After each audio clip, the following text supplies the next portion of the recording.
Hello friends, ઇન્ફેન્ટી ક્લાસમાં હું માછી ચિરાગ આપ સર્વે મિત્રોનું હાર્દિક સ્વાગત કરું છું। ધોરણ 7ની જે વિજ્ઞાનની બુક આપણે સિરીઝ ચાલુ કરી છે, બરાબર છે। એ સિરીઝની અંદર આજે આપણે વિજ્ઞાનની ચોપડીના ચેપ્ટર નંબર 6માં આવી ગયા છે અને ચેપ્ટર નંબર 6નું નામ છે સજીવોમાં શ્વસન। કે સજીવોમાં શ્વસન કઈ રીતના થાય છે એ ચેપ્ટરની અંદર આપણે એ શીખીશું, બરાબર છે। તો ચલો સૌથી પહેલાં દરેક ચેપ્ટરમાં જેમ ચાલુ કરીએ છીએ એ જ રીતે પહેલો ફ્લો ચાર્ટ જોઈ લઈએ, બરાબર છે। કે ફ્લો ચાર્ટની અંદર આપણે જોઈશું કે કયા કયા ટોપિકો વિશે આપણે ભણવાનું છે। જો ચેપ્ટરનું નામ છે સજીવોમાં શ્વસન, એમાં કયા કયા ટોપિક આપણે ભણીશું? કોષીય શ્વસન ભણીશું, શ્વસન દર ભણીશું, અળસિયામાં શ્વસન ભણીશું અને વનસ્પતિમાં શ્વસન ભણીશું, બરાબર છે। ચલો કોષીય શ્વસનમાં આપણે બે શ્વસન વિશે વાત કરીશું, એક જારક શ્વસન અને બીજું અજારક શ્વસન, બરાબર છે। કે જારક શ્વસન કોને કહેવાય? તો કે ઓક્સિજનની હાજરીમાં થતું જે શ્વસન હોય છે, કે ઓક્સિજનની હાજરીમાં જે શ્વસન થાય છે એને આપણે શું કહીશું? જારક શ્વસન કહીએ છીએ। અને ઓક્સિજનની ગેરહાજરીમાં થતું શ્વસનને આપણે શું કહીએ છીએ? અજારક શ્વસન કહીએ છીએ, બરાબર છે। ચલો શ્વસન દર વિશે વાત કરીએ તો કે 1 મિનિટમાં વ્યક્તિ જેટલી વાર શ્વાસોશ્વાસ કરે છે તેને શ્વસન કહે છે। એટલે કે આપણે આખું આ શ્વાસોશ્વાસ વિશે આપણે ભણીશું, બરાબર છે। કે 1 મિનિટમાં વ્યક્તિ જેટલી વાર શ્વાસોશ્વાસ કરે છે તેને શ્વસન દર કહીશું। પછી અળસિયામાં શ્વસન, તો અળસિયું શેના દ્વારા? તો અળસિયું તેની ત્વચા એટલે કે ચામડી દ્વારા શ્વસન કરે છે। અને વનસ્પતિમાં શ્વસન, તો કે વનસ્પતિમાં શ્વસન બે પ્રમાણે જોવા મળે, એક મૂળ અને બીજું પર્ણમાં। કે મૂળ જમીનમાંથી હવા શોષે છે। મૂળ શું કરે છે ભાઈ? તો કે જમીનમાંથી હવા શોષે છે અને પર્ણમાં આવેલા પર્ણરંધ્ર દ્વારા પર્ણ હવા શોષે છે। ક્લિયર થાય છે ભાઈ? ફ્લો ચાર્ટમાં આખા ચેપ્ટરનું હાર્દ અહીંયા તમને ખબર પડી જશે, બરાબર છે। કે આખા ચેપ્ટરમાં જેટલું પણ છે એ બધું જ તમને અહીંયા ક્લિયર થઈ જશે, બરાબર છે।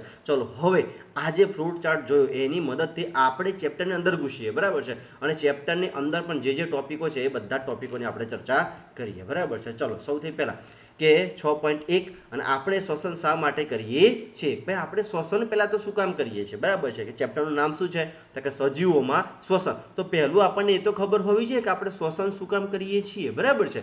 તો ચલો પ્રકરણ 1માં તમે શીખી ગયા કે દરેક સજીવ નાના સૂક્ષ્મદર્શી એકમો કે જેને કોષો કહીએ છીએ ને કોષોનો બનેલો છે। કોષ એ સજીવનો સૌથી નાનો રચનાત્મક અને ક્રિયાત્મક એકમ છે। ભાઈ કોષ એ શું છે? તો કે કોષ એ સજીવનો સૌથી નાનો અને રચનાત્મક અને ક્રિયાત્મક એકમ છે। કે આપણા સજીવનો સૌથી નાનામાં નાનો એકમ કયો છે ભાઈ? કોષ। આપણું શરીર જે આપણા પાયાનું એકમ શું કહેવામાં આવે છે? કોષ, બરાબર છે। તો જો અહીંયા શું કીધું છે કે જેને કોષ કહીએ છીએ અને તેને બનેલો હોય છે। કોષ એ સજીવોનો સૌથી નાનો અને રચનાત્મક અને ક્રિયાત્મક એકમ છે। સજીવોનો દરેક કોષ ચોક્કસ પ્રકારના કાર્યો કરે છે। સજીવોમાં દરેક કોષ ચોક્કસ પ્રકારનું કંઈક ને કંઈક કાર્ય કરે છે, જેમ કે પોષણ, પરિવહન, ઉત્સર્જન અને પ્રજનન। આ કાર્યો કરવા માટે કોષોને શક્તિ એટલે કે ઉર્જાની જરૂર પડે છે।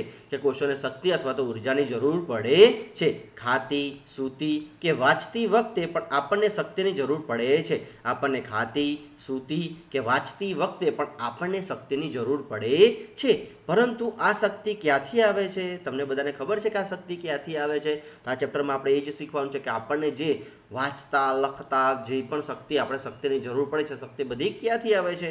શું તમે કહી શકો કે તમારા માતા પિતા શા માટે તમને ખોરાક નિયમિત લેવાનો આગ્રહ કરે છે? કે શા માટે આપણા મમ્મી પપ્પા આપણને રોજે રોજ ખોરાક લેવાનો આગ્રહ કરે છે, બરાબર છે? એ પણ આપણને સમજાશે કે ખોરાકમાં સંગ્રહિત ઉર્જા છે જે શ્વસન દરમિયાન મુક્ત થાય છે। કે જ્યારે આપણે શ્વસન કરીએ છીએ, બરાબર છે, તો આપણે જે ખોરાક ખાઈએ છીએ, બરાબર છે, એમાં ઉર્જા હોય છે અને એ ઉર્જા ક્યારે મુક્ત થાય છે?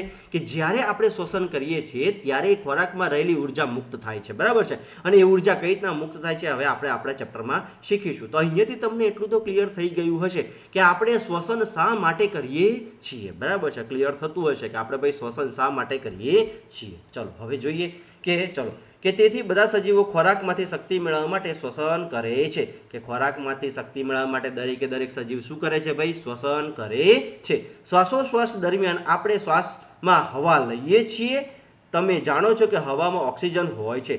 આપણે ઉચ્છ્વાસ દરમિયાન કાર્બન ડાયોક્સાઇડ બહાર કાઢીએ છીએ। જોજો ભાઈ, આપણે શ્વાસમાં કયો વાયુ લઈએ છીએ? ઓક્સિજન લઈએ છીએ અને ઉચ્છ્વાસમાં કયો વાયુ બહાર કાઢીએ છીએ? તો કે કાર્બન ડાયોક્સાઇડ વાયુ આપણે બહાર કાઢીએ છીએ। આપણે જે હવા અંદર લઈએ છીએ તે આપણા શરીરમાં વિવિધ ભાગોમાં અને અંતે દરેક કોષોમાં પહોંચે છે અને આ કોષોમાં હવામાં રહેલો ઓક્સિજન ખોરાકને તોડવામાં મદદ કરે છે।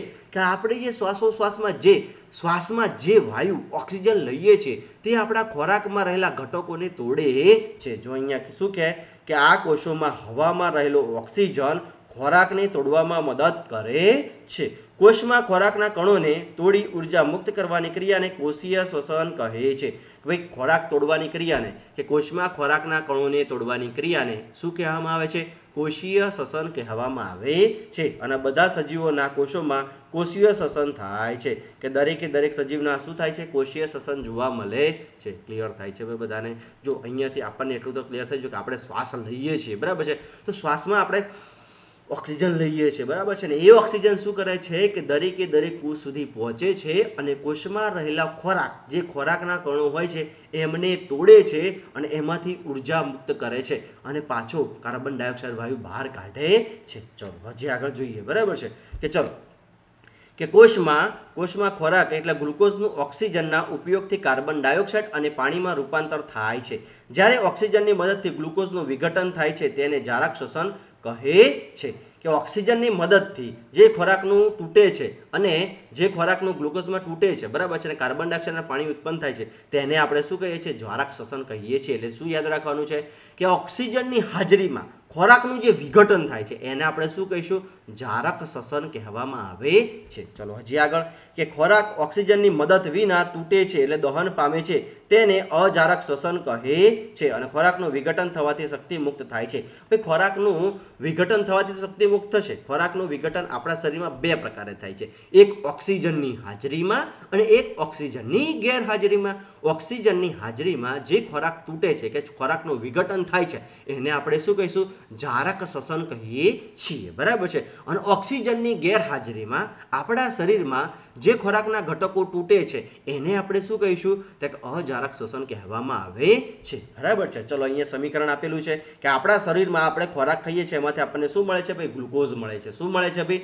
ગ્લુકોઝ મળે છે. અને જો ગ્લુકોઝ ઓક્સિજનની હાજરીમાં, જો અહીંયા શું કહે છે? ઓક્સિજનની હાજરીમાં ખોરાક તૂટે છે તેમાં શું? કાર્બન ડાયોક્સાઇડ, પાણી અને શક્તિ મુક્ત થાય છે, બરાબર છે? કે જો જેવો આપણે શરીરમાં શ્વાસોશ્વાસમાં ઓક્સિજન લઈએ છીએ, બરાબર છે, તો ઓક્સિજન દરેક કોષમાં ગ્લુકોઝ હોય છે, બરાબર છે? ગ્લુકોઝ તૂટે છે અને ગ્લુકોઝના તૂટવાથી એમાંથી ઓક્સિજનની હાજરીમાં તૂટે તો કાર્બન ડાયોક્સાઇડ વાયુ મુક્ત થાય છે, પછી પાણી મુક્ત થાય છે અને આપણને શક્તિ મળે છે. ક્લિયર થાય છે ભાઈ બધાને? ચલો ઓક્સિજનની હાજરીમાં થતું શ્વસનને આપણે શું કહીશું? જારક શ્વસન કહીએ છીએ. આ ગ્લુકોઝ એટલે શું ખબર છે ને તમને બધાને? કે આપણે જે ખોરાક ખાઈએ છીએ, બરાબર છે, એ ખોરાક આપણા દરેક કોષ સુધી શેમાં વિઘટન પામે, શેમાં સ્ટોર થયેલું હોય છે? ગ્લુકોઝ સ્વરૂપે સ્ટોર થયેલું હોય છે, બરાબર છે? ચલો હવે આગળ જઈએ કે તમારે જાણવું જરૂરી છે કે ઈસ્ટ, જો હવે ઈસ્ટની વાત કરી લઈએ પહેલાં, બરાબર છે? ઈસ્ટ જેવા કેટલાક સજીવો હવાની ગેરહાજરીમાં ટકી શકે છે. તેઓ અજારક જીવી કહે છે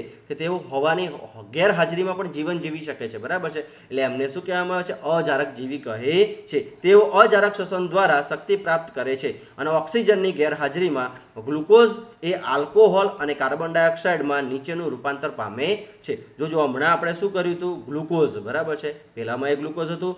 અહીંયા જો ઓક્સિજનની ગેરહાજરીમાં આપણે શું? ઓક્સિજનની હાજરીમાં, બરાબર છે?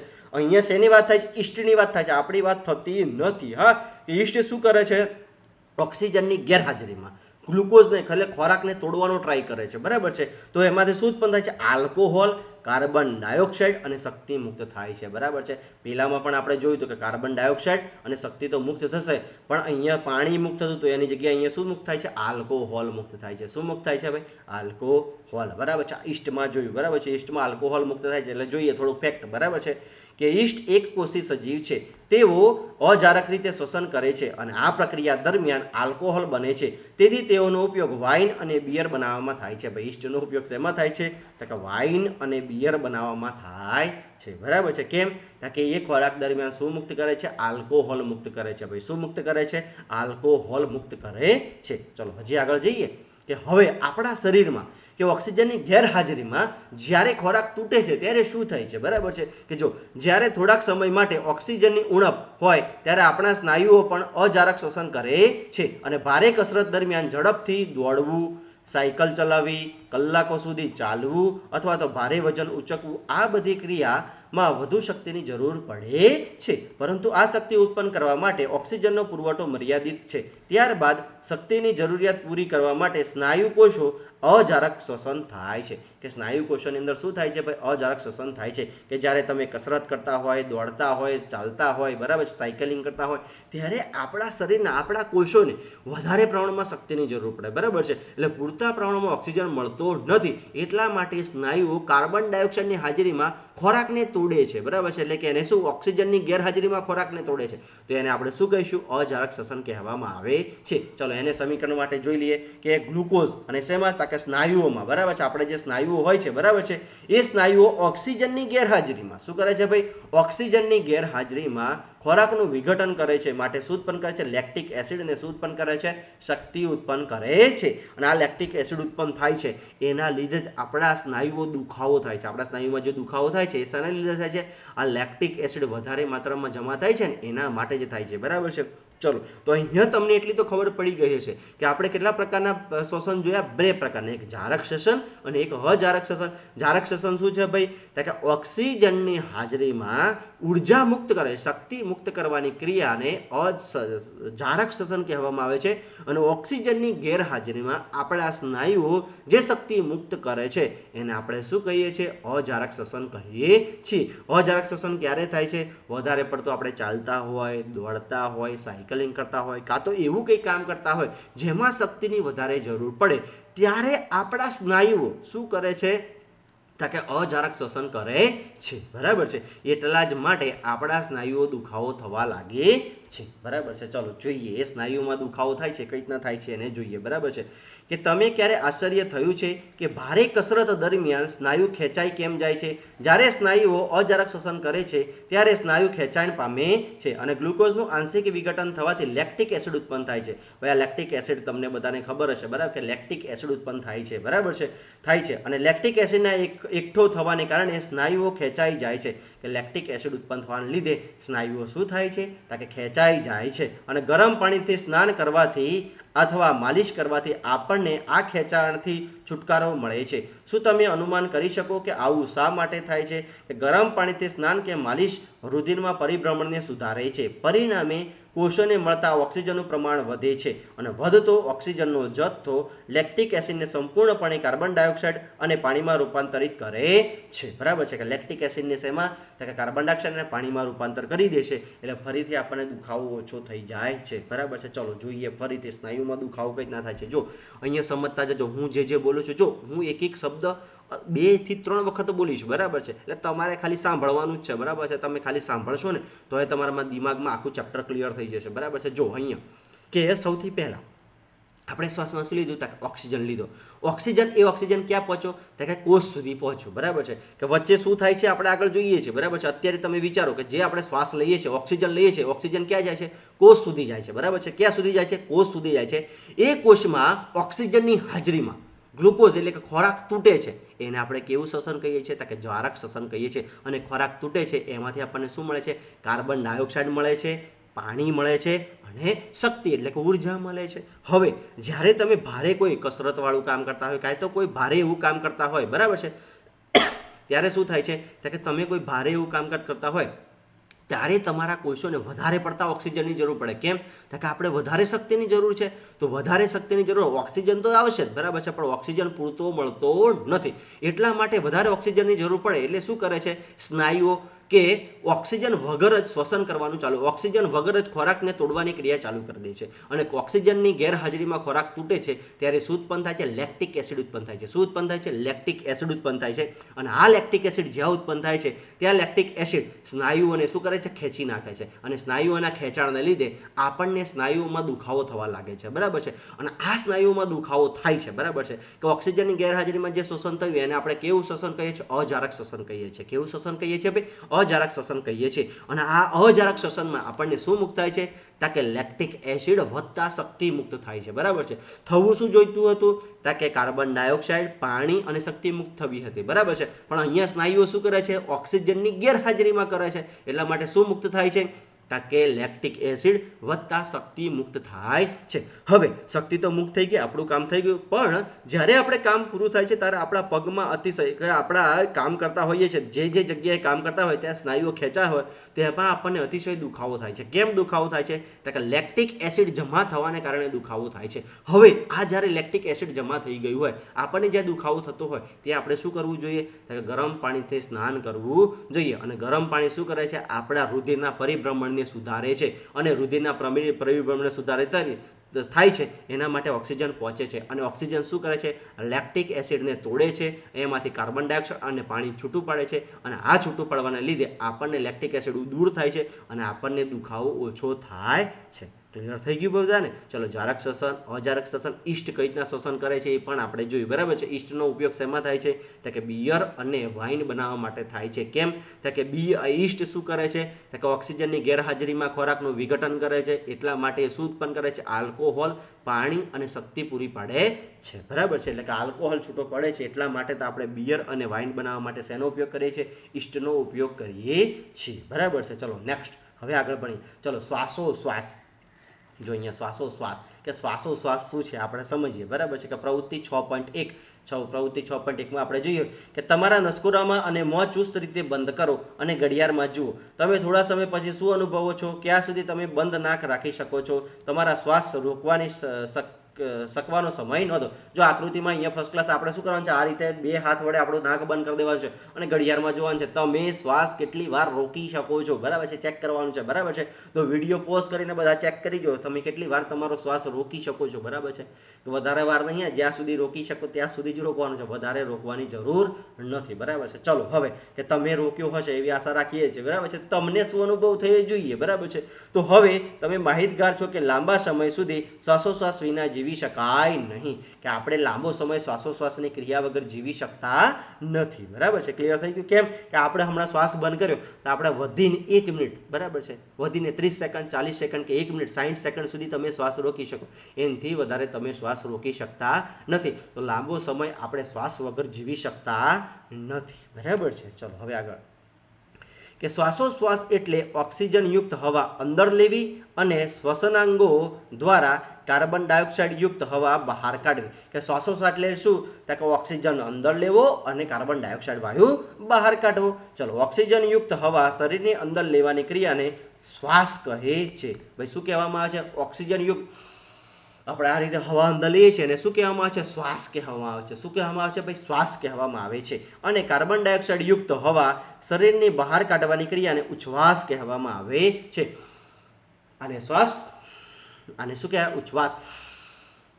શ્વાસ, ઉચ્છ્વાસ એટલે કે આપણે જે ઓક્સિજન અંદર લઈએ છીએ એને શું કહીશું? શ્વાસ કહીશું. અને બહાર કાઢીએ છીએ એને શું કહીશું? આપણે ઉચ્છ્વાસ કહીએ છીએ. એટલે કે આપણે શું બોલીએ છીએ? શ્વાસોશ્વાસ આવું બોલીએ છીએ. બરાબર છે? કે શ્વાસોશ્વાસમાં શું થાય છે? અંદર ઓક્સિજન લેવાની ક્રિયાને શ્વાસ કહીએ છીએ અને બહાર કાઢવાની ક્રિયાને શું કહેવામાં આવે છે? ઉચ્છ્વાસ કહે છે. તે અવિરત પ્રક્રિયા છે જે સજીવના સમગ્ર જીવનકાળ દરમિયાન અને સતત ચાલતી રહે છે. આપણા જીવન, આપણે જ્યાં સુધી જીવીશું ત્યાં સુધી આ પ્રક્રિયા ચાલશે. જ્યારે આ પ્રક્રિયા બંધ થશે ત્યારે આપણું જીવન પણ પૂરું થઈ જશે. બરાબર છે? ચલો આગળ કે 1 મિનિટમાં વ્યક્તિ જેટલી વાર શ્વાસોશ્વાસ કરે છે તેને શ્વસન દર કહે છે. કે આપણે 1 મિનિટમાં જેટલી વાર શ્વાસોશ્વાસની પ્રક્રિયા કરી છે, આવી પ્રક્રિયા 1 મિનિટમાં જેટલી વાર કરીએ છીએ એને આપણે શું કહેવામાં આવે છે? શ્વસન દર કહેવામાં આવે છે. શ્વાસોશ્વાસ દરમિયાન શ્વાસ અને ઉચ્છ્વાસની પ્રક્રિયા વારાફરતી થાય છે. શ્વસન એટલે કે એક શ્વાસ અને એક ઉચ્છ્વાસ. શ્વસન એટલે શું? તો કે એક શ્વાસ અને એક ઉચ્છ્વાસ. આને શું કહીએ છીએ? આપણે શ્વસન કહીએ છીએ. ચલો હજી આગળ જઈએ કે બુજોએ નોંધ્યું કે જ્યારે તે થોડા સમય સુધી શ્વાસ રોકી રાખીને છોડ્યો ત્યારે તેને વધુ શ્વાસ લેવો પડ્યો. શું તમે જણાવી શકો છો કે આવું કેમ થયું? કે આપણે થોડી વાર હમણાં શ્વાસ બંધ રાખ્યો તો પછી આપણે વધારે શ્વાસની જરૂર પડી. કેમ આવું? ચલો આગળ જોઈએ. બરાબર છે? કે બુજોને જે પ્રશ્ન થયો એ પણ તમને થયો હશે, તેના વિશે આપણે જોઈએ. શું તમારે જાણવું છે કે શ્વસન દર સતત છે કે પછી શરીરના ઓક્સિજનની જરૂરિયાત મુજબ બદલાતો રહે છે? ચાલો આપણે નીચે મુજબની પ્રવૃત્તિ કરીને શોધીએ. પ્રવૃત્તિ 6.2 કે સામાન્ય રીતે આપણા શ્વાસોશ્વાસને આપણા અજાણ હોઈએ છીએ, આપણા શ્વાસોશ્વાસને આપણે કેવા હોઈએ છીએ ભાઈ? અજાણ હોઈએ છીએ. જો કે તમે પ્રયત્ન કરો તો તમારો શ્વસન દર ગણી શકો છો. સામાન્ય રીતે શ્વાસ લો અને શ્વાસ છોડો.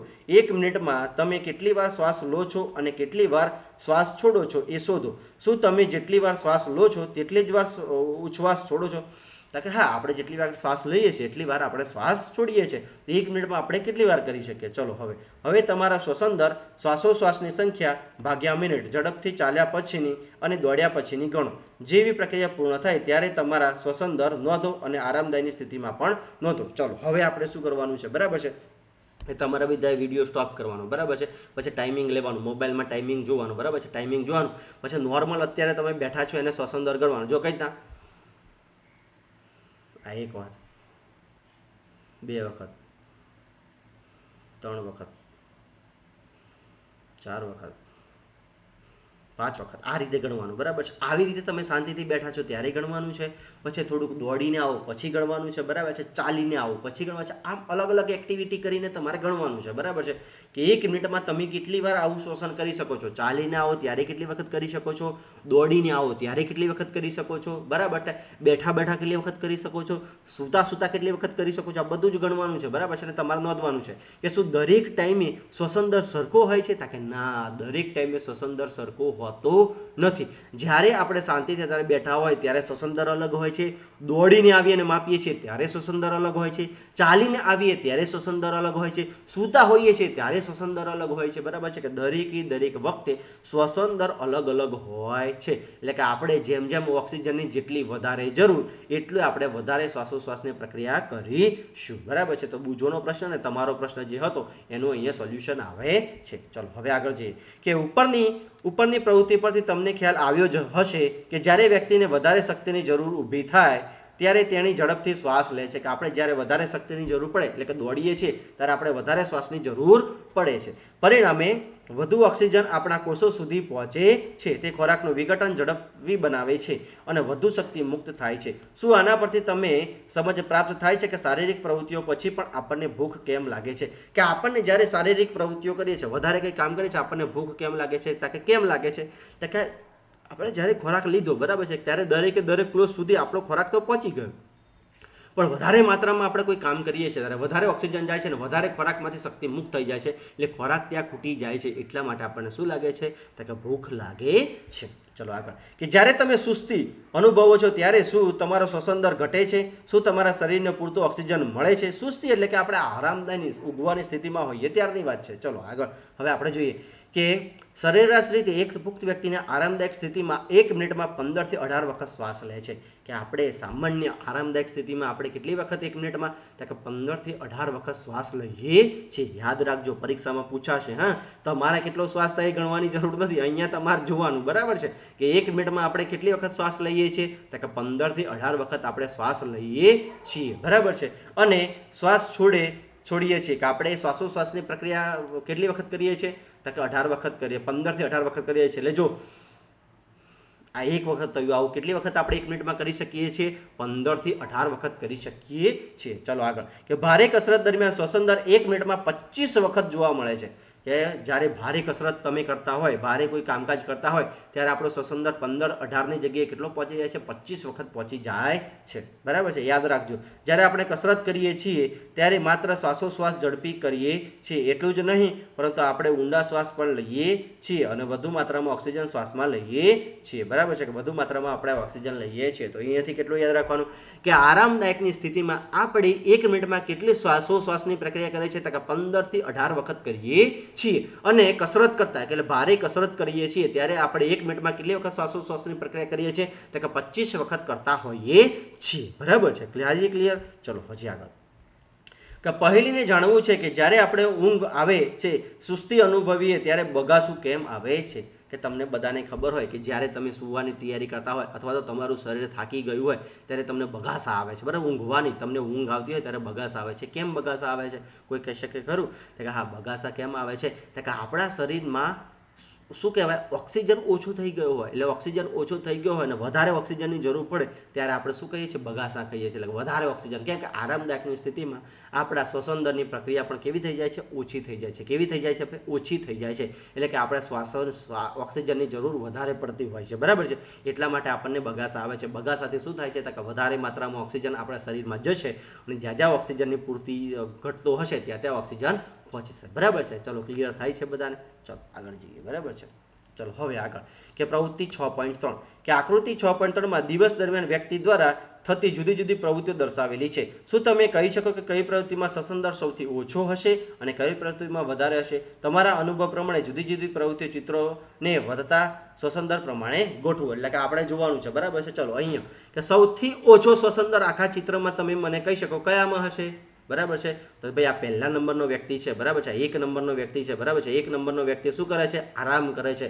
તો આની શ્વસન દર કેવો છે એકદમ ઓછો હશે બરાબર છે ચલો બીજું કે અહીંયા જ્યારે આપણે વાંચતા હોઈએ છીએ ત્યારે પણ શ્વસન દર કેવો હોય છે તો કે શ્વસન દર કેવો હોય છે વધારે કે ઓછો હા ત્યારે શ્વસન દર કેવો હોય છે નોર્મલ હોય છે બરાબર છે કે માપનું હોય છે જ્યારે ચાલતા હોય ત્યારે આના કરતાં પણ વધારે હોય છે બરાબર છે પછી આપણે ડાન્સ કરતા હોય ત્યારે વધારે હોય છે પછી આપણે કપડાં ધોતા હોય ત્યારે પણ વધારે હોય છે અને જ્યારે સીડી ચડતા હોય ત્યારે પણ વધારે હોય છે બરાબર છે એટલે સૌથી ઓછો શેમાં હોય છે જ્યારે આપણે ઊંઘતા હોઈએ ત્યારે અને આપણે જ્યારે કામ કરતા હોઈએ આ બધામાં કેવું હશે તો કે શ્વસન દર કેવો હશે સરખો હશે ચાલતા હશે ત્યારે નોર્મલ હશે અને આપણે વાંચતા હશું ત્યારે પણ આપણો શ્વસન દર કેવો હશે નોર્મલ હશે બરાબર છે થાય છે ક્લિયર બધાને સમજાય છે મગજમાં ઉતરે છે તો તમે તમારી દ્રષ્ટિએ પણ આવા અનેક ઉદાહરણો જોઈ શકો છો તમારી આજુબાજુ જે ક્રિયાઓ ચાલતી હોય એમાં તમારે અનુભવ લગાવવાનો કે આમાં શ્વસન દરની જરૂરિયાત કેટલી વધારે હશે કેટલી ઓછી હશે ચલો હવે આગળ ભણીએ બરાબર છે કે ચલો હવે મેઇન મુદ્દો જે આપણા ટોપિકનો છે બરાબર છે કે 6.3 આપણે શ્વાસ કેવી રીતે લઈએ છીએ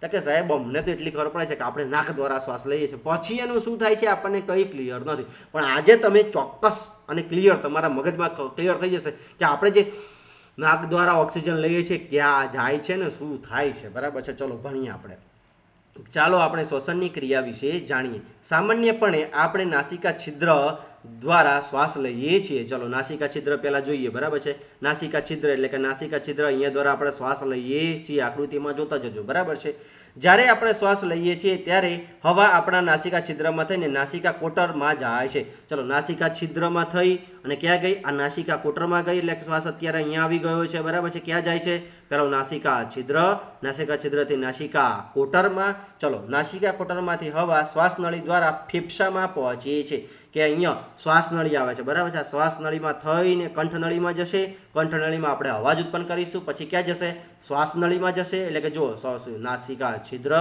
નાસિકા કોટર પછી કંઠ નળી પછી ક્યાં આવ્યો શ્વાસ નળીમાં અને શ્વાસ નળી ફેફસાના ઉરસ ગુહામાં આવેલા હોય છે ફેફસા ક્યાં આવેલા હોય છે ભાઈ ઉરસ ગુહામાં આવેલા છે અને પછી ક્યાં પહોંચે છે ફેફસામાં પહોંચે છે બરાબર છે આ ફેફસામાં જો આ બાજુ પણ ફેફસું છે ને એક આ બાજુ પણ ફેફસું છે બરાબર છે કે આકૃતિ 6.4માં તમે જોઈ શકો છો આ ગૃહ બંને બાજુથી પાસળીઓ દ્વારા ઢંકાયેલી હોય છે જો આ પાસળીઓ ઢંકાયેલી હોય છે બરાબર છે ચલો કોઈ કહી શકે કે આપણી પાસળીઓ કેટલી જોડ હોય છે જો પાસળીઓની જોડ પૂછાય તો કેટલી છે પાસળીઓની જોડ કેટલી છે ભાઈ 12 કેટલી છે 12 કુલ પાસળી કેટલી છે કુલ પાસળીની સંખ્યા કેટલી છે 12 એટલે કે કેટલી થાય 24 12 આ બાજુ અને 12 આ બાજુ આ પાસળીઓથી આપણું શું સુરક્ષિત હોય છે તો કે ફેફસા સુરક્ષિત હોય છે અને આ વચ્ચે ઉરસ્થીનું હાડકું બરાબર છે ટોટલ હાડકા પાસળી પિંજરમાં કુલ કેટલા હાડકા હોય છે 25 હાડકા હોય છે એક મોટા પડદા જેવી રચના જેને ઉરુદલ પટલ કહે છે જો આ પડદા જેવી રચના જોઈ શકો છો તમે બરાબર છે આ પડદા જેવી રચના જોઈ શકો છો એને શું કહેવાય છે ઉરુદલ પટલ શું કહેવામાં આવે છે ભાઈ શું કહેવામાં આવે છે ઉરુદલ પટલ કહેવામાં આવે છે જો શું કહેવામાં આવે છે ઉરુદલ પટલ જો પાસળીઓ આપેલી છે ફેફસા આપેલા છે શ્વાસનળી આપેલી છે કંઠનળી આપેલી છે નાસિકા કોટર અને મુખ ગુહા પણ આપેલી છે ચલો ઉરસ ગુહાના તળિયે આવેલી હોય છે આકૃતિ શ્વાસોશ્વાસમાં ઉરુદલ પટલ અને છાતીની પાછળી પિંજરનું હલનચલન થાય છે ભાઈ શ્વાસોશ્વાસની પ્રક્રિયામાં શેનું હલનચલન થાય છે તો કે ઉરુદલ પટલ અને પાછળી પિંજરનું હલનચલન થાય છે ચલો હવે ક્લિયર થયું શ્વાસ ક્યાં જાય છે સૌથી પહેલા નાસિકા છિદ્ર જો અહીંયાથી તો સૌથી પહેલા નાસિકા છિદ્રમાં જશે નાસિકા છિદ્રમાંથી નાસિકા કોટરમાં જશે પછી કંઠનળીમાં જશે પછી શ્વાસનળીમાં જશે પછી ક્યાં જશે ફેફસામાં જશે આ બે બાજુ ફેફસા આપેલા છે કેટલી જોડ ફેફસા આવેલા હોય છે એક જોડ જોજો હા જોડમાં પૂછે તો ફેફસા કેટલી જોડ આવેલા છે એક જ જોડ નંગ પૂછે તો કેટલા છે? અરે કુલ કેટલા ફેફસા છે તો 2 છે, પણ જોડ પૂછે તો એક જ છે, બરાબર છે. પાસળીની જોડ પૂછે તો 12 અને કુલ પાસળી કેટલી છે તો 24, બરાબર છે. અને પાસળી પિંજરમાં કુલ હાડકા પૂછે તો 25. જોજો હા કઈ રીતના થાય છે. જોજો પહેલો પ્રશ્ન, બરાબર છે, કે આપણા શરીરમાં કેટલી જોડ ફેફસા આવેલા હોય છે? એક જ જોડ આવેલા છે. જોડ એટલે કે 2 આવે, બરાબર છે. એટલે કે કેટલી જોડ આવેલા છે તો એક જોડ, બરાબર છે. કેટલા ફેફસા, કેટલા નંગ ફેફસા આવેલા છે? 2 નંગ ફેફસા આવેલા હોય છે, બરાબર છે. પછી પાસળીઓ કેટલી આવેલી હોય છે? તો કે પાસળીઓની જોડ પૂછે તો 12, કુલ પાસળીઓ પૂછે તો 24 અને પાસળી પિંજરમાં કુલ કેટલા હાડકા આવેલા હોય છે? 25. થાય છે ક્લિયર? જોજો પ્રશ્ન જેમ બદલાશે એમ એનો જવાબ બદલાશે, બરાબર છે. ચલો હવે કે આપણે જે જોયું કે નાસિકા છિદ્ર, નાસિકા કોટર, કંઠનળી, શ્વાસનળી અને પછી ફેફસામાં, અને ફેફસામાંથી આપણા દરેકે દરેક કોષ સુધી ઓક્સિજન પહોંચે છે, બરાબર છે. ક્લિયર થાય છે. અને આમાં જ્યારે આપણે શ્વાસોશ્વાસની પ્રક્રિયા કરીએ છીએ ત્યારે 2 પ્રકારનું હલનચલન જોવા મળે છે. શેમાં જોવા મળે છે? એક તો પાસળીઓમાં જોવા મળે છે અને ઉરુદલ પટલમાં હલનચલન જોવા મળે છે. એટલે પરીક્ષામાં તમને પૂછાય કે શ્વાસોશ્વાસની પ્રક્રિયા દરમિયાન કયામાં હલનચલન જોવા મળે છે? તો પાસળીઓ અને ઉરુદલ પટલ બંનેમાં હલનચલન જોવા મળે છે. ચલો હલનચલન ઉરુદલ પટલમાં કઈ રીતના થાય છે આપણે જોઈએ, બરાબર છે. ચલો આગળ કે શ્વાસ દરમિયાન પાસળીઓ ઉપર તરફ અને બહાર તરફ નીકળી છે અને ઉરુદલ પટલ નીચે જાય છે. આ હલનચલન આપણી ઉરસગુહામાં અવકાશમાં વધારો કરે છે અને હવા ફેફસાની અંદરની તરફ જાય છે. ફેફસા હવાથી ભરાય છે. ઉચ્છ્વાસ દરમિયાન પાસળીઓ નીચેની તરફ અને અંદરની તરફ જાય છે, જ્યારે ઉરુદલ પટલ પોતાનું મૂળ સ્થાન સુધી ઉપરની તરફ ખસે છે, જેથી ઉરસગુહાનું કદ ઘટે છે અને હવા ફેફસાની બહારની તરફ આવે છે. આકૃતિ 6.5માં જુઓ. ચલો આપણે જોઈએ કે સૌથી પહેલા આ પહેલી આકૃતિ છે, એમાં હવા અંદર આવે છે. તો કે હા, ચલો હવા અંદર આવી, બરાબર છે. હવા અંદર આવે છે, બરાબર છે. હવા અંદર આવે છે તો જો પાસળીઓ બહારની તરફ ખેંચાય છે. જો પાસળીઓ બહારની તરફ ખુલે છે કે નથી ખુલતી? તો કે જો પાસળીઓ બહારની તરફ આવે છે. કે જ્યારે આપણે શ્વાસની પ્રક્રિયા અંદર લઈએ છીએ તો પાસળીઓ બહાર આવે છે. શું આવે છે? પાસળીઓ બહાર આવે છે અને ઉરુદલ પટલ નીચેની તરફ ખસે છે. અને ઉરુદલ પટલ કઈ તરફ ખસે છે ભાઈ? નીચેની તરફ ખસે છે, બરાબર છે. તો 2 પ્રકારનું હલનચલન જોયું. જોજો યાદ રાખજો હા, કે જ્યારે આપણે શ્વાસ લઈએ છીએ ત્યારે પાસળીઓ બહાર આવે છે અને ઉરુદલ પટલ નીચે જાય છે. ક્યાં જાય છે? નીચે જાય છે, બરાબર છે. ચલો શ્વાસ લીધો એટલે પાસળીઓ બહાર આવી અને ઉરુદલ પટલ ક્યાં ગયું? નીચે જાય છે. ઉરુદલ પટલ નીચે જાય છે. અને જ્યારે આપણે શ્વાસ બહાર કાઢીએ છીએ, શું કરીએ છીએ? શ્વાસ બહાર કાઢીએ છીએ. એટલે શ્વાસ આપણે જ્યારે બહાર કાઢીએ છીએ, જો અહીંયા શ્વાસ શું થાય છે? તો કે શ્વાસ આપણા ફેફસામાંથી આ રીતે બહાર જતો હોય છે, બરાબર છે, કે બહાર જાય છે. આ રીતે શ્વાસ બહાર જાય છે તો પાસળીઓ પાછી આવે છે અને ઉરુદલ પટલ ક્યાં જાય છે? ઉપરની તરફ પાછો ફરે છે. કે ઉરુદલ પટલ નીચેની ઉપરની તરફ જાય છે. ઉરુદલ પટલ ક્યાં જાય છે? ઉપરની તરફ જાય છે. પાસળીઓ નીચે આવે છે, ઉરુદલ પટલ ઉપરની તરફ જાય છે, બરાબર છે. જ્યારે આપણે શ્વાસ લીધો ત્યારે ઉરુદલ પટલ નીચે આવ્યું અને પાસળીઓ ફૂલી, બરાબર છે. થાય છે ક્લિયર બધાને? ચલો 2 પ્રકારની આકૃતિઓ ક્લિયર થઈ જશે. પરીક્ષામાં વન લાઇનરમાં વિધાન સ્વરૂપે આ પ્રશ્ન પૂછાશે કે જ્યારે આપણે શ્વાસ લઈએ છીએ ત્યારે પાસળીઓ બહારની તરફ આવે છે અને ઉરુદલ પટલ નીચેની તરફ જાય છે. વિધાન કેવું છે? તો કે સાચું છે. બીજું વિધાન કે જ્યારે આપણે શ્વાસ છોડીએ છીએ ત્યારે ઉરુદલ પટલ ઉપર આવે છે, ઉરુદલ પટલ પાછું ફરે છે અને પાસળીઓ પણ પાછી ફરે છે, બરાબર છે. એટલે કે નીચે પાછી ફરે છે, બરાબર છે. વિધાન કેવું છે? સાચું? તો કે સાચું. આપણા શરીરમાં આ હલનચલન ખૂબ જ સરળતાથી અનુભવી શકીએ છીએ. ઊંડો શ્વાસ લો, તમારી હથેળીને પેટ પર રાખો અને પેટના હલનચલનનો અનુભવ કરો. કે આપણે છાતી પર પેટ હાથ રાખીને શ્વાસોશ્વાસની પ્રક્રિયા કરીશું તો આ આસાનીથી આપણે જોઈ શકીશું, બરાબર છે. ચલો હવે આગળ. ચલો હવે આખું આપણે ભણીએ, બરાબર છે. કે જો અહીંયા સૌથી પહેલા નાસિકા છિદ્રની અંદર, પછી નાસિકા કોટરમાં, પછી કંઠનળીમાં, પછી શ્વાસનળીમાં, પછી ફેફસામાં અને ફેફસાથી ક્યાં જશે? દરેકે દરેક કોષ સુધી ઓક્સિજન જાય છે. કે દરેકે દરેક કોષ સુધી ઓક્સિજન જાય છે. ક્લિયર થાય છે બધાને? કે જ્યારે આપણે શ્વાસ અંદરની તરફ હવા અંદર જાય છે ત્યારે પાસળીઓ બહાર આવે છે અને ઉરુદલ પટલ નીચે ખસે છે. કે જ્યારે આપણે શ્વાસ લઈએ છીએ ત્યારે ઉરુદલ પટલ નીચે ખસે છે અને પાસળીઓ બહાર આવે છે. અને જ્યારે આપણે હવાને બહાર જાય છે ત્યારે પાસળીઓ મૂળ સ્થિતિમાં આવે છે અને ઉરુદલ પટલ પાછું ફરે છે. ક્લિયર થાય છે બધાને? ચલો શ્વાસોશ્વાસની પ્રક્રિયા કઈ રીતે થાય છે હવે તમને બધાને સમજાઈ ગયું હશે, બરાબર છે. તો ચલો હવે આપણે આગળ જઈએ, બરાબર છે. કે ચલો આપણી આસપાસ રહેલી હવા બિનજરૂરી ઘટકો ધરાવે છે, જેવો કે ધુમાડો, ધૂળ, પરાગરજ વગેરે. જ્યારે આપણે શ્વાસ લઈએ છીએ ત્યારે આ ઘટાડો આપણા નાસિકા છિદ્રોના વાળમાં ભરાય છે, પરંતુ ક્યારેક કેટલો કચરો વાળમાંથી નાસિકા કોટરમાં પસાર થાય થઈ જાય છે, પછી તે અત્યંત ગૃહમાં અજંપો પ્રેરે છે અને પરિણામે આપણને છીંક આવે છે. છીંક કેમ આવે છે ખબર પડી ને, કે શ્વાસમાં જે અશુદ્ધિ હોય એ આપણા નાકની અંદર વાળ આવેલા છે, વાળને શું કહેવામાં આવે છે? રોમ કહેવામાં આવે છે. શું કહેવામાં આવે છે ભાઈ? રોમ. એ રોમની અંદર ફસાઈ જાય છે અને જ્યારે આપણે શ્વાસ લેવામાં તકલીફ પડે ત્યારે આપણને શું આવે છે? છીંક આવે છે. અને શ્વાસના લીધે હવા સાથે આવેલા આ બધા બહારના ઘટકો છીંક આવવાથી બહાર નીકળી જાય છે અને ધૂળ મુક્ત ચોખ્ખી હવા શરીરની અંદર પહોંચે છે. કે આપણી જે ગાળવાની ક્રિયા, આપણે જે નાકમાં નાના નાના વાળ દેખાય છે ને, શું કહેવામાં છે? રોમ કહેવામાં આવે છે. શું કહેવામાં આવે છે ભાઈ? રોમ.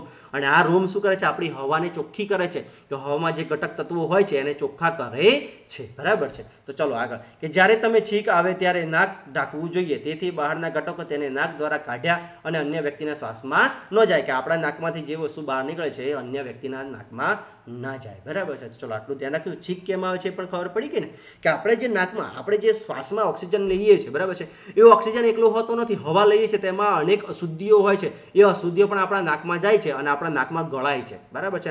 અને રોમ જોડે ચોંટી જાય છે અને પછી વધારે માત્રામાં જમા થઈ જાય અને શ્વાસમાં એ તકલીફવાળો કેસ થતો હોય, કે શ્વાસની અંદર જતા રોકતી હોય, ત્યારે આપણને શું આવે છે? છીંક આવે છે. શું આવે છે? છીંક આવે છે. કે વધારે માત્રામાં એક કચરો ભેગો થઈ ગયો હોય ત્યારે આપણને શું આવે છે? છીંક આવે છે. બરાબર છે. અને બધો કચરો બહાર આવે છે. જ્યારે આ કચરો બહાર આવે છે ત્યારે આપણે નાકને ઢાંકવું જોઈએ, કે નાકની આગળ શું રાખવું જોઈએ? રૂમાલ રાખવું જોઈએ, જેથી આપણા નાકની અંદરથી જે બહાર કચરો આવે છે એ બીજા કોઈ વ્યક્તિના શરીર પર જાય નહીં અને બીજાના શ્વાસમાં પણ એ ખલેલ પહોંચાડે નહીં. બરાબર છે. ચલો આગળ, કે ધૂમ્રપાન કરવું જોઈએ નહીં, કે ધૂમ્રપાન તમારા ફેફસાને નુકસાન પહોંચાડે છે. ભાઈ ધૂમ્રપાન કોને નુકસાન પહોંચાડે છે? ફેફસાને. તમે કલ્પના કરો કે ફેફસા ના હોય તો તમે શ્વાસોશ્વાસની પ્રક્રિયા કરી શકો ખરા? કે ના. અને શ્વાસોશ્વાસની પ્રક્રિયા ના થાય તો તમે કોષમાં શક્તિ છૂટી પાડી શકો ખરા? કે ના. જો આવું ના થાય તો તમે જીવન જીવી શકો ખરા? કે ના. એટલા માટે ધૂમ્રપાન કરવું જોઈએ નહીં. કેમ? તો ધૂમ્રપાન કોને અસર પહોંચાડે છે? તો કે ફેફસાને નુકસાન પહોંચાડે છે. ધૂમ્રપાન સાથે કેન્સર સંકળાયેલું છે અને ધૂમ્રપાન ટાળવું જ જોઈએ. ધૂમ્રપાન કરવું જોઈએ નહીં, કે ધૂમ્રપાનને આપણે ટાળવું જોઈએ. બરાબર છે. ચલો હવે, કે તમને બધાને પેલું ઉરોદલ પટલમાં થોડીક તકલીફ પડી હશે. બરાબર છે. કે બાજુની પ્રવૃત્તિઓ તો અહીંયા લખેલું છે, જો પ્રવૃત્તિ 6.5. બરાબર છે. કે જો અહીંયા તમને બાજુની આકૃતિઓ આપેલી છે, એમાં હું તમને અહીંયા જે લખેલું છે બધું, બરાબર છે, કે ચલો, કે એક પહોળી પ્લાસ્ટિકની બોટલ લો. બરાબર છે. તેનું તળિયું કાપી નાખો, એટલે તળિયું આપણે અહીંયાથી કાપી દેવાનું છે. બરાબર છે. અને વાય આકારના કાચ અથવા તો પ્લાસ્ટિકની નળીઓ લો, કે આ જો વાય આકારની નળીઓ લીધી છે, આ નળીઓ લેવાની છે. બરાબર છે. ઢાંકણ ઉપર કાણું પાડો અને જેથી નળી તેમાંથી પસાર થઈ શકે. જો અહીંયા ઢાંકણમાં કાણું પાડો છે, નળી પસાર કરવાની છે. જો બંનેમાં નળી બહાર આપેલી છે અને નળી ખુલ્લા છેડા પર ફૂલેલા ન હોય તેવા 2 ફુગ્ગા રાખો, કે અહીંયા 2 ફુગ્ગા રાખી દેવાના. બરાબર છે. ફૂલેલા ન હોય એવા. અને આકૃતિ 6.7માં દર્શાવ્યા મુજબ બોટલમાંથી નળી પસાર કરો અને હવે બોટલોને હવાચુસ્ત બંધ કરવા માટે સીલ કરો અને બોટલના નીચેના ખુલ્લા તળિયા પર પાતળું રબર અથવા તો પ્લાસ્ટિકની શીટ રબર બેન્ડથી બાંધો. એટલે કે અહીંયા તમારે શું બાંધવાનું છે? ફુગ્ગો બાંધવાનો છે. બરાબર છે. કે પ્લાસ્ટિકની શીટ આખી બાંધી દેવાની છે. બરાબર છે. અને ફેફસાના કદમાં થતો વધારો સમજવા રબરની શીટને તળિયા તરફથી ખેંચો. જો અહીંયા તળિયા તરફથી આ રીતે બાંધ્યા અને તળિયા તરફ ખેંચી છે, તો જો ફેફસા ફૂલે છે કે નથી ફૂલતા? કે હા, ફૂલે છે. હવે યાદ આવ્યું, ઉરોદલ પટલ ક્યાં જતું હતું? નીચે. તો ફેફસા શું થતા? ફૂલતા હતા. અને પાછળ શું થતી હતી? ફૂલતી હતી. ક્લિયર થાય છે બધાને? કે નીચેની તરફ ઉરોદલ પટલ જશે તો ફેફસામાં હવા ભરાશે અને પાછું જો ઉપરની તરફ આ ઉરોદલ પટલ ઉપરની તરફ જાય છે તો જો હવા ફુગ્ગા શું થાય છે? સંકોચાઈ જાય. એટલે ફુગ્ગા સંકોચાય છે એટલે કે ફેફસામાંથી હવા બધી ક્યાં જશે? બહાર આવી જશે. એટલે કે ફેફસાને હવા ભરવા અને બહાર કાઢવા મદદ કોણ કરે છે? ઉરોદલ પટલ કરે છે. કોણ કરે છે? ઉરોદલ પટલ નીચે જશે તો ફેફસા ફૂલશે અને ઉરોદલ પટલ પાછું ઉપર આવશે તો ફેફસામાંથી હવા બધી બહાર આવી જશે. બરાબર છે. પછીથી રબરના પ્લાસ્ટિક શીટને ઉપરની તરફ ધકોલો અને ફુગ્ગાનું અવલોકન કરો. શું તમે ફુગ્ગાના ફેરફાર દર્શાવે છે? આ નામના ફુગ્ગાનું દર્શાવે છે. રબર શીટ શું દર્શાવે છે? ચાલો આપણે જોઈ લીધું. બરાબર છે. ચલો આકૃતિ પરથી એટલી તો ખબર પડી કે આ રબર શીટને આપણે નીચેથી ખેંચી તો આ 2 ફુગ્ગા ફૂલે છે. બરાબર છે. એટલે શું થાય છે? ફેફસામાં હવા ભરાય છે. અને જ્યારે આને ઉપરની તરફ દબાવો છો, ઉપરની તરફ ખેંચો છો, જો ફુગ્ગામાંથી હવા બહાર નીકળી જાય છે, કે હવા બહાર નીકળે છે અને હવા અંદર આવે છે. થયું ક્લિયર બધાને? ચલો હજી આગળ ભણીએ. બરાબર છે. ચલો, કે આપણે ઉચ્છ્વાસ દરમિયાન શું બહાર કાઢીએ છીએ?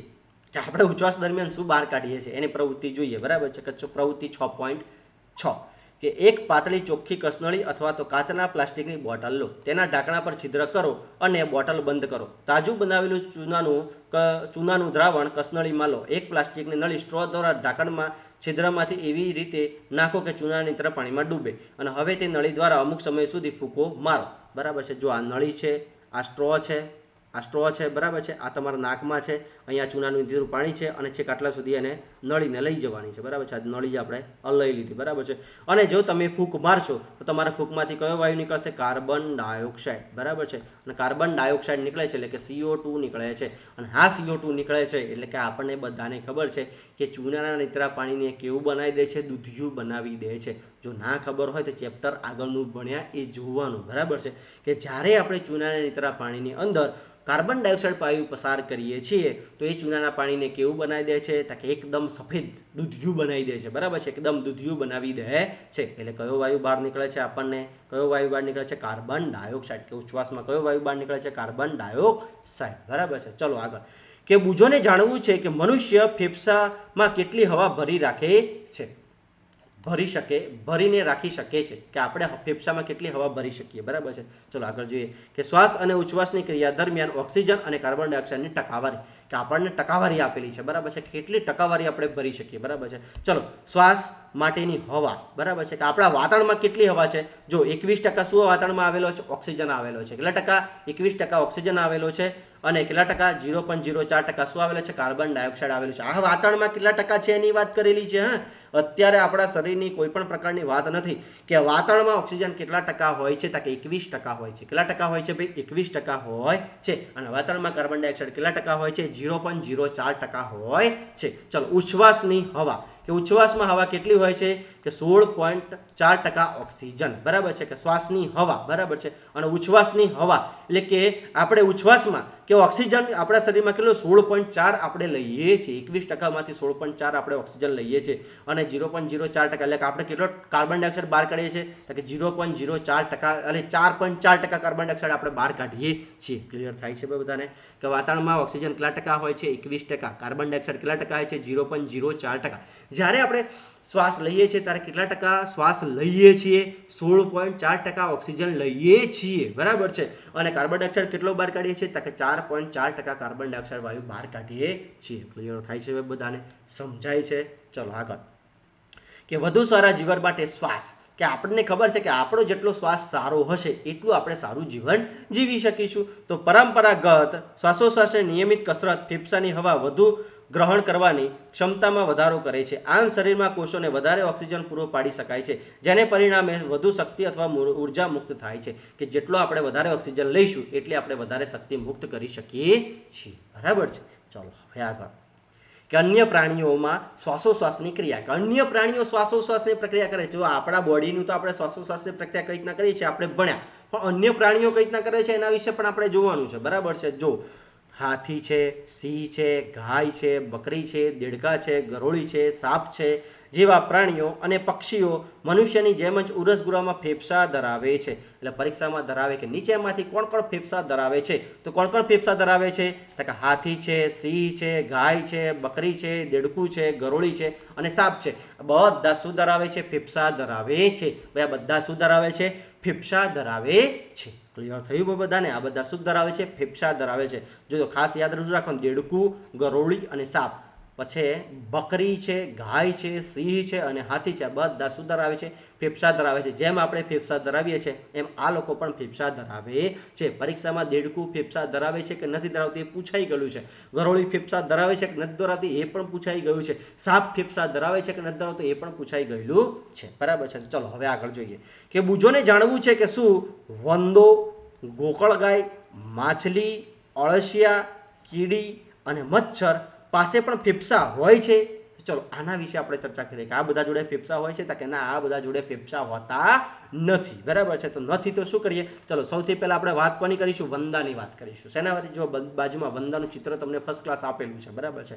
તો જો વંદો શરીરની બંને બાજુએ નાના છિદ્રો ધરાવે છે. શરીરની બંને બાજુ શું ધરાવે છે ભાઈ? નાના નાના છિદ્રો. જો આપેલા છે ને નાના નાના છિદ્રો, શ્વસન નળીઓ, કે અન્ય જીવજંતુઓ પણ આવા છિદ્રો ધરાવે છે. અને આ નાના છિદ્રોને શ્વસન છિદ્રો કહે છે. અને વાત વિનિમય માટે કીટકો નળીઓનું જાળું ધરાવે છે, જેને શ્વાસ નળી તરીકે ઓળખવામાં આવે છે. ઓક્સિજનથી ભરપૂર હવા શ્વસન છિદ્રો દ્વારા શ્વાસનળીમાં આવે છે અને શરીરની પેશીઓમાં પ્રસરણ પામે છે અને શરીરના દરેક કોષોમાં પહોંચે છે. અને આ રીતે કોષમાંથી કાર્બન ડાયોક્સાઇડ શ્વાસનળીમાં જાય છે અને શ્વસન છિદ્રો દ્વારા બહાર નીકળે છે. અને હવાની આ નળીઓને શ્વાસ નળી શ્વાસ નળીઓ ને માત્ર કીટકોમાં જ જોવા મળે છે, અન્ય કોઈ પણ વર્ગના પ્રાણીઓમાં જોવા મળતી નથી. બધા જ કીટકોમાં શું હોય છે, નાના નાના છિદ્રો આવેલા હોય છે. એ નાના નાના છિદ્રોમાંથી, શ્વસન છિદ્રોમાંથી હવા અંદર જાય છે, શ્વાસ નળીમાં જાય છે, પછી શરીરના દરેકે દરેક ભાગમાં પહોંચે છે. ત્યાંથી શક્તિ છૂટી પડીને કાર્બન ડાયોક્સાઇડ પાછો શ્વાસ નળીમાં આવે છે. શ્વાસ નળીમાંથી શ્વસન છિદ્રો દ્વારા કાર્બન ડાયોક્સાઇડ વાયુ બહાર નીકળે છે. આવે ને આવું દરેકે દરેક કીટકોમાં જોવા મળે છે. તો ચલો, કીટકો કઈ રીતના શ્વાસોશ્વાસની પ્રક્રિયા કરે છે જોયું. આમાં તમે જોયું કોઈ જગ્યાએ ફેફસા આવ્યા કે ના? કીટકોમાં ફેફસા જોવા મળતા નથી. વંદાની અંદર પણ ફેફસા જોવા મળતા નથી. યાદ રાખજો, બરાબર છે કે વંદો શ્વસન કઈ રીતના કરે છે? શ્વસન છિદ્રો દ્વારા શ્વાસ લે છે, એટલે કે ઓક્સિજન લે છે, પછી ક્યાં જાય? શ્વાસ નળીમાં જાય. શ્વાસ નળીમાંથી દરેકે દરેક કોષોમાં જાય. દરેકે દરેક કોષોમાં શક્તિ છૂટી પાડી, ત્યાંથી કાર્બન ડાયોક્સાઇડ ઉત્પન્ન થાય. એ કાર્બન ડાયોક્સાઇડ પાછો શ્વાસ નળીમાં આવે. શ્વાસ નળીમાંથી કાર્બન ડાયોક્સાઇડ ક્યાં નીકળે છે? કે શ્વસન છિદ્રો દ્વારા શરીરની બહાર નીકળી જાય છે, બરાબર છે. આમાં કોઈ પણ જાતના ફેફસા આવતા હોતા નથી. ચલો આગળ. હવે વાત શેની આવી? અળસિયાની વાત આવી. શેની વાત આવી? અળસિયાની, બરાબર છે કે ધોરણ 6 માં પ્રકરણ 6 માં તમે અભ્યાસ કર્યો કે અળસિયું ત્વચા દ્વારા શ્વસન કરે છે. અળસિયું શેના? કે એની ચામડી દ્વારા શ્વસન કરે છે, બરાબર છે. આમાં તો શ્વસન છિદ્ર પણ આવેલા હોતા નથી અને આમાં શ્વાસ નળી પણ આવેલી નથી. આ શેના દ્વારા? સીધું ને સીધું ચામડી દ્વારા શ્વસન કરે છે. તે યાદ કરો. અળસિયાની ત્વચાને સ્પર્શાતે તે ભીની અને ચીકણી લાગે છે અને વાયુઓ તેમાંથી સરળતાથી પસાર થઈ શકે છે. દેડકા જેવા પ્રાણીઓ પાસે મનુષ્યની જેમ ફેફસાની જોડી હોવા છતાં તે ત્વચા દ્વારા શ્વસન કરે છે, જે ભીની અને ચીકણી હોય છે. દેડકા જોડે ફેફસા હોય છે પણ એ પણ ચામડી દ્વારા શ્વસન કરી શકે છે, બરાબર છે. જો અળસિયું કઈ દ્વારા શ્વસન કરે છે? કે ચામડી દ્વારા. એના ના તો શ્વસન છિદ્ર હોય છે, ના તો શ્વાસ વાહિની હોય છે, ના તો પછી ફેફસા હોય છે. અળસિયું સીધે ને સીધું ચામડી દ્વારા શ્વસન કરી શકે છે. એની ચામડી એટલા માટે આપણને ભીની લાગે છે, બરાબર છે. અને આવું ને આવું શ્વસન કોણ કરી શકે? દેડકો. પણ આપણે આગળ તો જોયું કે ભાઈ દેડકામાં તો ફેફસા હોય છે, બરાબર છે. તો દેડકો ફેફસા દ્વારા પણ શ્વસન કરી શકે છે અને દેડકો ચામડી દ્વારા પણ શ્વસન કરી શકે છે. ક્લિયર થાય છે ભાઈ? બધાને સમજાય છે? ચલો હવે આગળ. ચલો બુજોને કે બુજોએ ટીવીમાં પ્રોગ્રામમાં જોયું કે વ્હેલ અને ડોલ્ફિન ઘણીવાર પાણીની સપાટી પર આવે છે. તેઓ જ્યારે ઉપર આવે છે ત્યારે ક્યારે પાણીનો ફુવારો કરે છે. તેઓ આવું શા માટે કરે છે ભાઈ? બરાબર છે. ચલો એના વિશે જોઈએ કે પાણીમાં શ્વાસોશ્વાસની પ્રક્રિયા કઈ રીતના થાય છે. શું આપણે પાણીની અંદર શ્વાસ લઈ શકીએ છીએ અને જીવી શકીએ? ચલો, તમે બધા પાણીમાં હોય તો તમે પાણીમાં શ્વાસ લઈ શકો ખરા? કે ના, આપણે પાણીમાં શ્વાસ લઈ શકતા નથી. આપણે પાણીમાં ઓગળેલો ઓક્સિજન લઈ શકતા નથી. ઘણા સજીવો પાણીમાં રહે છે અને તેઓ પાણીની અંદર કેવી રીતના શ્વસન કરે છે? ચલો એના વિશે જોઈએ કે તમે ધોરણ 6 માં અભ્યાસ કરી ગયા કે માછલીમાં ઝાલરો એટલે કે ચૂઈ આવેલી હોય છે. જો આ ઝાલરો દેખાય છે, આ ઝાલરો દેખાય છે. આ ઝાલરો પાણીમાં ઓગળેલો ઓક્સિજનનો ઉપયોગ કરવામાં મદદ કરે છે. કે માછલીને પાણીમાં ઓગળેલો ઓક્સિજન લેવામાં મદદ કોણ કરે છે? ઝાલરો એટલે કે ચૂઈ કરે છે. અને ઝાલરો એ બહારની તરફ નીકળી પ્રલંબિત ત્વચા છે. તમને આશ્ચર્ય થશે કે ઝાલરો શ્વસનમાં કેવી રીતે મદદ કરે છે. ઝાલરો રુધિર વાહિનીઓમાંથી સંકળાયેલી હોય છે અને જેઓ વાત વિનિમયની ઘટના કરે છે. એટલે વાત વિનિમય સાથે શું કહેવાય, માછલીનો ઓક્સિજન પૂરો પાડે છે અને એમાંથી ઓક્સિજનની આપલે કરે છે. કે આપણે નાક દ્વારા જેમ લઈએ છીએ એમ માછલી ઝાલરો દ્વારા શ્વસન કરે છે. કે ઝાલરો અંદર શું આવેલી છે? ચૂઈની રચના આવેલી છે. ચૂઈ મારફતે શ્વાસોશ્વાસની પ્રક્રિયા કરી શકે છે, બરાબર છે. ચલો હવે આગળ જઈએ કે શું વનસ્પતિ શ્વસન કરે છે? ભાઈ વનસ્પતિ શ્વસન કરે છે? તો કે હા, આપણે ભણ્યા છીએ કે વનસ્પતિ રાત્રિ દરમિયાન શ્વાસોશ્વાસની પ્રક્રિયા કરતી હોય છે. શ્વાસમાં કયો વાયુ લે છે? આપણી જેમ ઓક્સિજન લે છે અને આપણી જેમ કાર્બન ડાયોક્સાઇડ વાયુ બહાર કાઢે છે. કે વનસ્પતિને પોતાની ઉર્જાની તો જરૂર હોય કે ના હોય? કે પ્રકાશ સંશ્લેષણની પ્રક્રિયા દરમિયાન વનસ્પતિ પોતાનો ખોરાક જાતે બનાવે છે, પણ એ ખોરાકથી પોતાની વૃદ્ધિ કે વિકાસ તો કરશે ને. તો પોતાની વૃદ્ધિ અને વિકાસ કરવા માટે એને પણ શ્વાસોશ્વાસની પ્રક્રિયા અત્યંત જરૂરી છે. જેમ આપણે શ્વાસોશ્વાસની પ્રક્રિયા દરમિયાન ઉર્જા છૂટી પાડીએ છીએ એમ વનસ્પતિ પણ શ્વાસોશ્વાસની પ્રક્રિયા દરમિયાન ઉર્જા છૂટી પાડે છે. ચલો આગળ કે ધોરણ 6 માં તમે તે મુજબ ઘણા બધા સજીવોની જેમ વનસ્પતિ પણ પોતાની અસ્તિત્વ માટે શ્વસન કરે છે. તેઓ હવામાંથી ઓક્સિજન લે છે અને કાર્બન ડાયોક્સાઇડ વાયુ બહાર કાઢે છે અને કોષોમાં ગ્લુકોઝના વિઘટન માટે ઓક્સિજન વપરાય છે અને કાર્બન ડાયોક્સાઇડ અને પાણી ઉત્પન્ન થાય છે. અને વનસ્પતિ દરેક ભાગ સ્વતંત્રપણે હવામાંથી ઓક્સિજન લઈ શકે છે. વનસ્પતિનો તો દરેકે દરેક ભાગ સ્વતંત્ર રીતે હવામાંથી ઓક્સિજન લઈ શકે છે, બરાબર છે, અને કાર્બન ડાયોક્સાઇડ વાયુ બહાર કાઢે છે. તમે અગાઉ પ્રકરણ 1 માં શીખી ગયા કે વનસ્પતિના નાના નાના છિદ્રો જેવી રચના, જેને પર્ણરંધ્ર કહે છે, તેના દ્વારા ઓક્સિજન અને કાર્બન ડાયોક્સાઇડનું વિનિમય થાય છે. કે વનસ્પતિના પર્ણની અંદર શું થાય છે? વનસ્પતિના પાંદડાની અંદર આપણને પર્ણરંધ્ર જોવા મળે છે. એ પર્ણરંધ્રો દ્વારા વનસ્પતિ શ્વાસોશ્વાસની પ્રક્રિયા કરી શકે છે, બરાબર છે. ચલો આગળ કે વનસ્પતિનું ચલો અહીંયા પહેલીને જાણવું છે કે મૂળ જે વનસ્પતિનો ભૂમિગત ભાગ છે શું તે પણ ઓક્સિજન લે છે? જો હા તો કેવી રીતે? કે હા, વનસ્પતિના જે મૂળિયા હોય છે એ તો જમીનમાં હોય છે, તો શું એ પણ શ્વાસોશ્વાસની પ્રક્રિયા કરતા હશે? કે હા. તો એ કઈ રીતના કરે છે જોઈએ. કે વનસ્પતિના અન્ય જીવંત કોષોની જેમ મૂળના કોષો પણ શક્તિ મેળવવા માટે ઓક્સિજનની જરૂરિયાત રહે છે અને મૂળ જમીનના કણો વચ્ચે રહેલી જગ્યામાંથી હવા લે છે. જો આ જમીનના કણો આ જમીનના કણો છે અને એ કણો વચ્ચે શું રહેલી હોય છે? હવા. શું રહેલી હોય છે ભાઈ? હવા. અને હવા વચ્ચે જો આ મૂળ રોમ જાય છે, બરાબર છે, અને આ મૂળ રોમ શું છે? હવા માટેની જગ્યા. કે હવા માટેની જગ્યા હોય છે, બરાબર છે. આ જગ્યામાંથી વનસ્પતિ શું લે છે ભાઈ? હવા લે છે. તો મૂળ જમીનમાંથી હવા શોષે છે. ચાલો હવે તો ચલો અહીંયા આપણે ચેપ્ટરમાં શું અંતે આવી ગયા છે કે આ ચેપ્ટરમાં આપણે કેટલું શીખ્યા, બરાબર છે. ચલો આખું ચેપ્ટરમાં જે પણ શીખ્યા છો એનો હાર્દ કંઈક આ પેજમાં લેવાનો ટ્રાય કરેલો છે, બરાબર છે. આપણી ચોપડીમાં જ આપેલું છે કે દરેક સજીવ પોતાનું અસ્તિત્વ ટકાવી રાખવા માટે શ્વસનની આવશ્યકતા રહે છે. તે ખોરાકમાંથી ઉર્જા એટલે કે શક્તિ મુક્ત કરે છે. ખોરાકમાંથી શું મુક્ત કરે છે ભાઈ? ઓક્સિજન દ્વારા કે હવા દ્વારા શક્તિ મુક્ત કરે છે. આપણે જે ઓક્સિજન લઈએ છીએ તે ગ્લુકોઝમાં અણુનું વિઘટન કરીને કાર્બન ડાયોક્સાઇડ અને પાણીમાં રૂપાંતર કરવામાં વપરાય છે અને આ પ્રક્રિયાથી શક્તિ મુક્ત થાય છે. અને ગ્લુકોઝનું વિઘટન સજીવોના કોષોમાં થાય છે, જેને શું કહેવામાં આવે છે? કોષીય શ્વસન કહેવામાં આવે છે. જો ખોરાકનું વિઘટન ઓક્સિજનની હાજરીમાં થાય તો તેને જારક શ્વસન કહે છે અને જો ખોરાકનું વિઘટન ઓક્સિજનની ગેરહાજરીમાં થાય તો તેને અજારક શ્વસન કહે છે. ચલો આગળ. કે ભારે કસરત દરમિયાન જ્યારે સ્નાયુઓમાં ઓક્સિજનનો પુરવઠો પૂરતો મળતો નથી ત્યારે ખોરાકનું વિઘટન અજારક શ્વસન દ્વારા થાય છે.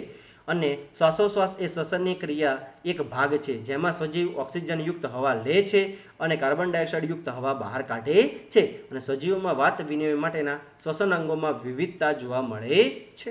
ચલો આગળ. શ્વાસની પ્રક્રિયા દરમિયાન આપણા ફેફસા ફૂલે છે અને જ્યારે ઉચ્છ્વાસની ક્રિયા મારફતે તે ફરી મૂળ સ્થિતિમાં પરત આવે છે. જ્યારે આપણે શ્વાસ લઈએ છીએ ત્યારે આપણે ફેફસા ફૂલે છે અને પાછા મૂળ સ્થિતિમાં આવે છે. જેમ જેમ શારીરિક ક્રિયાઓ વધે છે તેમ તેમ શ્વસન દર પણ વધે છે. ગાય છે, ભેંસ છે, કૂતરા છે, બિલાડી છે જેવા પ્રાણીઓના શ્વસન અંગોમાં શ્વસન ક્રિયા મનુષ્યની જેમ જ જોવા મળે છે. કે ગાય, ભેંસ, કૂતરા, બિલાડા આ બધા જ પ્રાણીઓમાં આપણી જેમ શ્વસન ક્રિયા અસ્તિત્વમાં હોય છે. અળસિયામાં વાત વિનિમય ભીની ત્વચા દ્વારા થાય છે અને માછલીઓમાં ઝાલર દ્વારા અને કીટકોમાં શ્વસનળીઓ દ્વારા થાય છે. અળસિયામાં તો કે ચામડી દ્વારા, ભીની ત્વચા દ્વારા એટલે કે ભીની ચામડી દ્વારા, માછલીઓમાં ઝાલર દ્વારા, કીટકોમાં શ્વાસ નળીઓ દ્વારા થાય છે. અને વનસ્પતિમાં મૂળ જમીનમાં રહેલી હવાનું શોષણ કરે છે અને પર્ણો પર્ણરંધ્ર તરીકે ઓળખાતા નાના નાના છિદ્રોમાં જોવા મળે છે અને જેમાં વાત વિનિમય થાય છે. અને વનસ્પતિમાં ગ્લુકોઝના વિઘટનની પ્રક્રિયા એ અન્ય સજીવો જેવી જ જોવા મળે છે. બધામાં વિઘટનની પ્રક્રિયા તો સેમ જ જોવા મળે છે, ખાલી ઈસ્ટને છોડીને, બરાબર છે. બાકી બધામાં સેમ જ જોવા મળે છે, બરાબર છે. તો ચલો હવે કે છેલ્લું શું તમે જાણો છો? આપણી ચોપડીમાં જ આપેલું છે જે જાણવા જેવું છે, બરાબર છે. આપણા માટે ઓક્સિજન જરૂરી છે પણ જો સજીવો ઓક્સિજનનો ઉપયોગ કરતા જે સજીવો ઓક્સિજનનો ઉપયોગ કરતા નથી તેમના માટે ઓક્સિજન ઝેર છે, બરાબર છે. કે જે સજીવો ઓક્સિજનનો ઉપયોગ કરતા નથી તેમના માટે ઓક્સિજન કેવું છે ભાઈ? ઝેર છે. કે આપણે તો ઓક્સિજનનો ઉપયોગ કરીએ છીએ પણ જે સજીવો ઓક્સિજનનો ઉપયોગ કરતા નથી એમના માટે ઓક્સિજન કેવા સ્વરૂપ છે? ઝેર સ્વરૂપ. આ તમને જાણીને નવાઈ થશે, બરાબર છે. જો શું કહે છે? પણ જે સજીવો ઓક્સિજનનો ઉપયોગ કરતા નથી તેમના માટે ઓક્સિજન ઝેર છે. શું છે ભાઈ? ઝેર છે. હકીકતમાં મનુષ્યમાં અને અન્ય પ્રાણીઓમાં લાંબા સમયગાળા માટે શુદ્ધ ઓક્સિજન શ્વાસમાં લેવું ખતરનાક હોય છે. જો હા, કે તમને બધાને કદાચ એમ થતું હશે કે સાહેબ પર્વતારોહકો પોતાની જોડે ઓક્સિજનનો સિલિન્ડર લઈ જાય છે, આપણને ડૉક્ટરો ઓક્સિજનના બોટલ ઓક્સિજન ચઢાવે છે, બરાબર છે. તો કેમ આપણે શુદ્ધ ઓક્સિજન લઈએ તો આપણને ફાયદો ના થાય? તો કે જો વધારે વખત જો આપણે શુદ્ધ ઓક્સિજન લઈએ છીએ તો આપણને નુકસાન પહોંચાડે છે. કેમ કે આગળ જુઓ ઓક્સિજન શુદ્ધ કેટલા ટકા હોય છે? વાતાવરણમાં ઓક્સિજન કેટલા ટકા છે? 21% છે. કેટલા ટકા છે? 21. જ્યારે આપણે કેટલા ટકા ઓક્સિજનની જરૂર પડે છે? 16.4ની જરૂર પડે છે. તો જો આપણે વધારે શુદ્ધ ઓક્સિજન લઈશું તો એ આપણા શરીરને પણ નુકસાનકારક હોય છે, બરાબર છે. એટલે કે ડૉક્ટર જ્યારે આપણને શ્વાસ લેવામાં તકલીફ પડે ત્યારે જ આપણને ડૉક્ટર શું આપે છે? કે ઓક્સિજનનું માસ્ક પહેરાવે છે, બાકી વગર કામનું ઓક્સિજનનું માસ્ક પહેરાવતા નથી. ક્લિયર થાય છે ભાઈ બધા? તો ચલો અહીંયા આપણે આપણું ચેપ્ટર પૂરું કરીએ છીએ અને આશા રાખું છું કે સજીવો કઈ રીતના શ્વસન કરે છે એ તમને બધાને ખબર પડી ગઈ હશે, બરાબર છે. વિડીયો ગમે તો લાઇક કરો, શેર કરો, તમારા મિત્રોને ધોરણ 7માં જે મિત્રો ભણતા હોય એમના સુધી પહોંચાડો અને પોલીસ કોન્સ્ટેબલ ને PSIની તૈયારી કરતા એમના સુધી પણ પહોંચાડો. કેમ? કે એમની પરીક્ષામાં GCRT ને NCERT બહુ જ ઉપયોગી છે, બરાબર છે. તો ચલો અસ્તુ. જય હિન્દ, જય ભારત.